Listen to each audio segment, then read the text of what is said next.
the brain damage was so traumatic that he would become a threat to himself and society in the future. He'd just be so easily influenced, and he wouldn't have any sense of right or wrong. And so the doctors asked the Waynes, and they agreed that Thomas should be placed in an institution where he would be cared for life. Tragically, the Waynes would die before they could tell Bruce about the existence of his older brother. And so the story ends with Batman and Superman and Deadman catching up to Thomas Jr. And he's not the Boomerang Killer, but the Boomerang Killer was using him as a pawn. And in the end, Deadman actually takes possession of Thomas Jr.'s body. And so this appears to start a new status quo for Deadman, and that, yeah, he won't reside in the body of Thomas Jr. permanently, but much like the Spectre could jump in and out of Jim Corrigan's body at will, so too can Deadman. So now Deadman can have something of a personal life, and he can interact with people on a regular basis, and he'll just have to keep an eye on Thomas Jr.'s body while he's out, because Thomas Jr. will be awake and could get himself into any manner of problems. I don't think the story was too well received by the fans. I mean, it certainly took away from an element of tragedy in Deadman's character, and that he yearned to be able to have a normal life and to be able to interact with people, but he couldn't. The best he could do is hop into a body, use it for a few minutes, but then for different reasons he would have to get out. Issue 227 follows up on this story and effectively ends that concept, so that Deadman can't use Thomas Jr.'s body going forward. Now, this story led fans to wonder, and even some writers to wonder, if maybe Thomas Jr. wasn't just a part of some alternate history. Maybe he was part of Earth 1 history as well. And indeed, if you think back to the first arc of the New 52 Batman series, we were introduced to Lincoln March, who later said to Bruce, "Hey, I'm actually your brother, Thomas Jr. I was in an accident. I was in an asylum for years, and now I'm out, and catch me if you can." But, I mean, thanks to DC's recent rebirth, kind of have to wonder if Thomas Jr. is still in existence, in continuity, or not. But a really interesting reality this Earth B was. Now, Crisis on Infinite Earth seemed to erase Earth B from history. And so in the post-crisis reality, it could be argued that all of those Batman Wildcat team-up stories took place, but they took place on the unified Earth that was created in the aftermath of Crisis on Infinite Earths. And in fact, in the post-crisis reality, it was explained that one of the people who trained Bruce Wayne in fighting was Ted Grant. And back in the 90s, there was a short Batman Wildcat team-up story that, to the best of my knowledge, was not received very well by many fans, mainly because fans looked back on those Earth B stories from Brave and the Bold and said, yeah, those were much better, those Batman Wildcat team-up stories. An interesting thing happened, though, after Crisis. ICG, Independent Comics Group, which is, or was, an imprint under the umbrella of Eclipse Comics, which for most fans is best known as the home of the later Miracle Man stories, released a series of companion issues or indices in the 1980s for a variety of DC and Marvel titles. And one of the indices they released was for Crisis on Infinite Earths.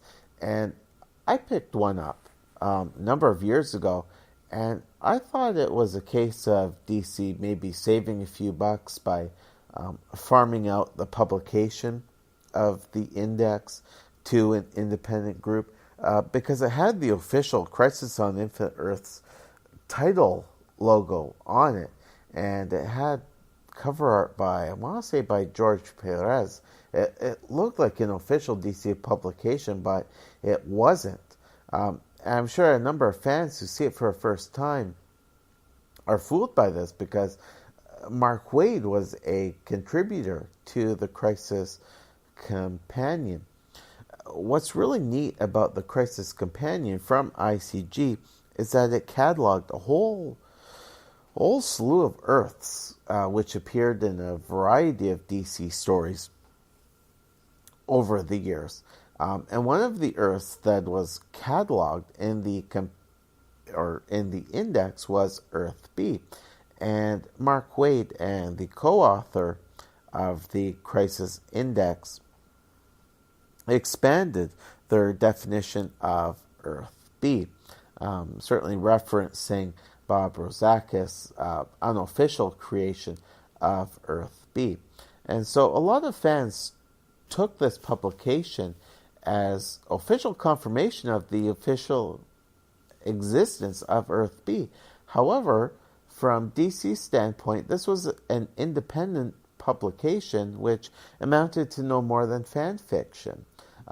Plus, this came out in the post-crisis era when there was no more DC multiverse. Well, things took an interesting turn when DC decided to release the Absolute edition of Crisis on Infinite Earths. It actually reprinted the ICG Crisis on Infinite Earths index, which included the expanded definition of Earth B. So now, Earth B was officially designated as a separate Earth.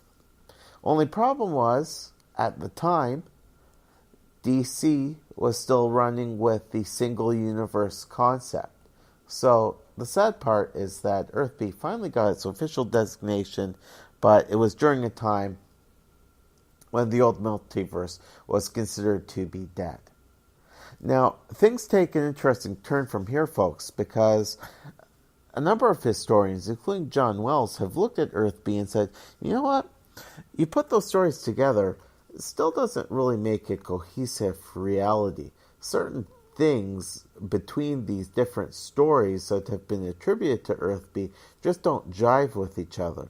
I think part of it comes from the fact that a number of historians from within DC and without were willing to take stories like the adventures of Bob Hope, the adventures of Dean Martin and Jerry Lewis, and dump those into Earth B. But over time, historians like John Wells have said Earth B actually needs to be broken up into 3 separate Earths. And they've identified them as Earth 12, Earth 32, and Earth 40. It's a way of separating the really silly stuff like the Bob Hope, the Jerry and Dean stories. It also helps to prevent what I think Wells called a hatchet job. It just makes for 3 more cohesive Earths. And Earth 40 is an interesting one because that's the Earth which now includes Golden Age stories in which Superman is shown working at the Daily Planet under the editorship of Perry White. And those stories clearly don't jive with the established Earth 2 history of Clark Kent working at the Daily Star under the editorship of George Taylor.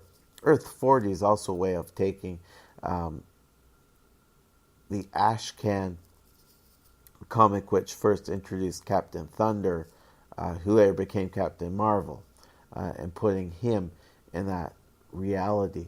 So now when you look at comics that are attributed to Earth B, the challenge is figuring out whether these stories take place on Earth 12, Earth 32, or Earth 40. I prefer to look at it this way. I like to think that Earth B is a mini multiverse which exists within the larger pre-crisis multiverse. And certainly things like Rip Hunter's reference to the Megaverse in 52, Grant Morrison's Multiversity, certainly suggests that there isn't just a multiverse in DC's history. There is actually a Megaverse, which is made up of a collection of multiverses. And so, just as Bob Haney, E. Nelson Bridwell, Murray Boltinoff were eschewing continuity and saying, you know what, we're just writing good stories that we can enjoy, and who cares what Earth they take place on. So too can you look at Earth B and say, that's a reality that has a very fluid timeline. So my thinking is that Earths 12, 32, and 40, they all weave in and out of each other. They may all be separated by certain vibrational frequencies, but they're so weak that their timelines actually converge and diverge at different points. And so, really, folks, the idea with reading stories attributed to Earth B is to read them and enjoy the stories first, and then later on look at them and say, okay, I want to try to guess which Earth exactly this takes place on. If you figure yourself an amateur or a novice comics historian and you want that challenge, go ahead. But just keep in mind, the writers of these stories, they weren't worried about continuity. They were saying, you know what, I just want to talk about Batman and Wildcat. Let's just have fun with that. And so that's really the idea behind these stories. And so that's the mindset I'm going to take when reading these Batman Wildcat team-up stories for episode 126. I want to enjoy reading them. I want to enjoy telling you folks about what I found really interesting about the characterization of Batman and Wildcat, both from a writing standpoint and from a visual standpoint. And who knows, maybe I might try doing a bit more research and saying, okay, I think this takes place on one of three separate realities. For a full list of stories attributed to Earth B, there are a number of websites you can go to. I'll try to remember to include a link to at least one on the Comics and History Facebook page. But there's just a plethora of comics from the later Silver Age and the Bronze Age that could be considered part of this really fascinating parallel reality that started off as a joke and then became serious as something later. And I just love it if in the rebirth reality that we're enjoying now, that somehow Earth B and its various associated Earths might pop up somewhere. That would be really neat. So folks, I've got some reading to do, and I hope to be back on the airwaves in another couple of weeks with a look at the Bronze Age Batman and Wildcat team-up stories. Meantime, you can email me at comicsandhistory@gmail.com, or you can head on over, like the Facebook page, and stay up to date with upcoming show announcements. Until another 2 weeks have come and gone, this class is dismissed.